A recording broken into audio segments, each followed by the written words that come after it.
नमस्कार दोस्तों। आज के इस वीडियो में हम जानेंगे कि मन में गंदे विचार आते क्यों हैं। जब तक सांस है तब तक विचार तो दिमाग में आएंगे ही, लेकिन बुरे विचार दिमाग में घूमे जा रहे हों तो इंसान फिर परेशान हो जाता है। अतः इन कुविचारों को सुविचार में बदला जा सकता है, लेकिन इसके लिए आपको जीवन भी उसी तरह से जीना होगा। देखिए, मन में गंदे विचारों का कारण है आपका जीवन। जिस प्रकार आपकी दिनचर्या है, जीवन शैली है, उसी के अनुसार मन में सकारात्मक या बुरे विचार आते हैं।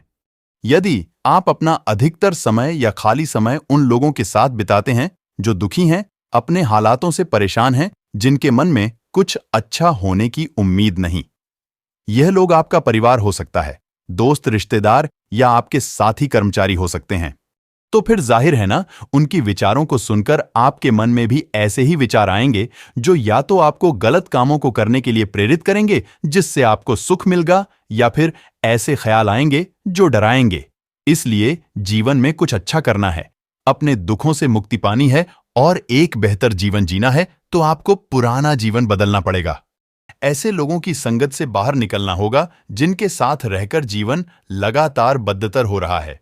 इसलिए कहा गया है, सही संगति सही जीवन, बुरी संगति बुरा जीवन।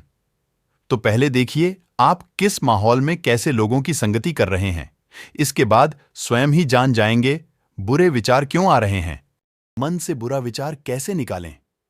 यदि दिन रात एक ही ख्याल आपके मन पर छाया रहता है तो सर्वप्रथम आप खुद को यह समझाइए कि विचार सत्य नहीं होते। आम इंसान के मन में दिन भर में सैकड़ों अच्छे या बुरे विचार आते हैं, पर क्या उन विचारों में सत्यता पाई जाती है? नहीं ना, अधिकतर ख्याल महज काल्पनिक होते हैं। लेकिन क्योंकि हम जल्दी से मान लेते हैं, फिर चाहे वह बात सही हो या गलत, जैसे आप खुद को ही माने बैठे होंगे, अच्छे या बुरे। इसलिए इसी दिशा में अब आपको यह मानना है कि जो कुछ भी मुझे लगता है सच है, वो है नहीं। उदाहरण के लिए, आपको कुछ गलत होने के विचार मन में आ रहे हैं और आपने उन्हें मानकर उनसे रिश्ता जोड़ लिया है, तो ऐसी स्थिति में डरने से आप तभी बच सकते हैं कि जो कुछ भी मुझे विचार आते हैं या मुझे जो लगता है वो सच नहीं होता, क्योंकि मात्र आपकी समझ ही आपको बचा सकती है आपके विचारों से।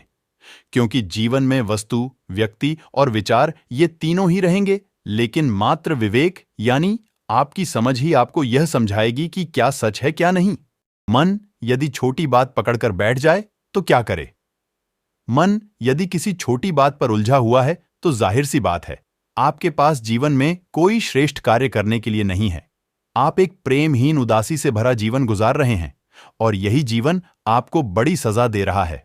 मान लीजिए आपको किसी स्थान पर समय में पहुंचना है और आप अपनी गाड़ी से 100 किलोमीटर की रफ्तार से आगे बढ़ रहे हैं। अब रास्ते में टायर के नीचे कई जगहों पर रोड़ी है, कंकड़ है, गड्ढे है। अब क्या इस बीच आपको तनिक यह विचार भी आ पाएगा कि टायर कहीं पंचर ना हो जाए या शोकर खराब ना हो जाए? आप तो बस मंजिल को याद करेंगे और बढ़ते चलेंगे। इसी तरह परीक्षा कक्ष में आप बैठे हैं, आपको वहां मच्छर, खटमल दिखाई दे रहे हैं, या फिर गर्मियों के दिन हैं, पंखा धीरे चल रहा है, आप जरा भी इन चीजों की परवाह करेंगे? नहीं ना, आपका पूरा ध्यान प्रश्न पत्र को हल करने में लगेगा। आप कहेंगे, इतना समय किसके पास है इन चीजों पर ध्यान देने की। अगर मन इन छोटी बातों को पकड़ लेगा तो फिर साल भर की मेहनत खराब हो जाएगी। इन उदाहरणों के जरिए आप समझ गए होंगे कि जीवन आपसे कुछ बेहतर और ऊंचा काम मांग रहा है, लेकिन आप हैं कि अतीत के व्यर्थ के छोटे विचारों में समय गुजारकर जीवन गंवा रहे हैं। जागो। दिमाग में फालतू विचार आने के निम्नलिखित कारण होते हैं। 1. अगर आप श्रम नहीं कर रहे हैं और मस्तिष्क व्यस्त नहीं है तो जाहिर है तरह तरह के ख्याल आपके दिमाग में उपजेंगे। 2. कई बार किसी कार्य में लगे रहने के बावजूद दिमाग में व्यर्थ के विचार घूमते हैं, तो यह दर्शाता है कि आप अपना समय इससे कहीं और बेहतर जगह पर खर्च कर सकते हैं। 3. इसके अलावा यह भी हो सकता है आप जीवन में श्रेष्ठ कार्य कर रहे हों, लेकिन अपना बचा समय आप उन लोगों या चीजों की गलत संगति में बिता रहे हैं, तो भी विचार आ सकते हैं। दिमाग में नेगेटिव विचार आना। नकारात्मक विचार कैसे दूर करें? दिमाग में जब भी नकारात्मक विचार आए, कुछ अशुभ होने के संकेत मिले, तो यही बात मन में दोहराएं कि विचार हैं, सच्चाई नहीं। आपके मन में विचार आता है, घर से निकलने पर दुर्घटना हो सकती है। तो क्या आप इस विचार की सुनते हुए जरूरी कार्य की खातिर बाहर नहीं निकलते?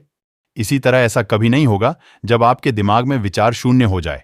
विचार तो आते रहेंगे, पर एक बात तय है, किसी भी विचार पर प्रतिक्रिया देनी है या नहीं, यह आप पर निर्भर करता है।